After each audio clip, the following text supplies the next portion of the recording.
Hello and welcome to another fun-filled edition of Adam's Music Box, where today it's all about Charlie Daniels. Now, Charlie Daniels was a real musical innovator because he was one of the first people to successfully combine Southern rock and traditional country music. And he did so in a way that had a lot of mass appeal. True, his stuff wasn't necessarily on the FM rock stations. It was still a bit too country for that.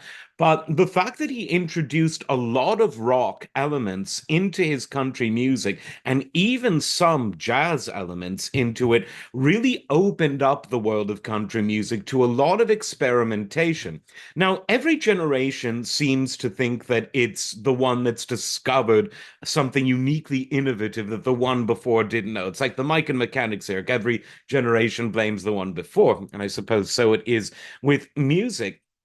And people are always talking about what the hell was that? People are always talking about artists that cross over from country into pop, and they sometimes point out the 90s is the great era of the country rock crossover. I think that's a bit insincere. I think one, in the 90s, country music got incredibly bland, and at the same time, rock was on slowly on its way out, while hip hop and hip hop derived dance music was on its way up. So it was only sort of natural for a bit of an amalgamation, a merger and acquisition in terms of genres, if you will. But if you really want to know when country music was really innovative, but still pure, that was the 70s. And when I say pure, I mean pure in terms of its musical roots, but innovative in its ability to share its musical direction with other genres. And we saw this both in people who crossed over on the more poppy side of things, people like the genius Glenn Campbell. And we also, though, saw it on the more sort of gritty side and the more progressive side in terms of prog rock. You could say that the Charlie Daniels band was prog country. And all you need to do is listen to an album like Fire on the Mountain or the follow-up Knight Rider. Just such good albums, whether it's the kind of music that you're used to or not. And Charlie Daniels and his band kind of went from strength to strength throughout the 70s until they really released what is in many ways their masterwork. And this was 1979's Million Mile Reflections. Now, this album was unique in many ways. It was really the peak of him incorporating some progressive rock, some sort of jazz fusiony elements, a lot of traditional country, a lot of stuff that sort of defies categorization, all on one album. And if there was ever an album where you could say no two songs are really the same, this, I think, is a strong contender for that.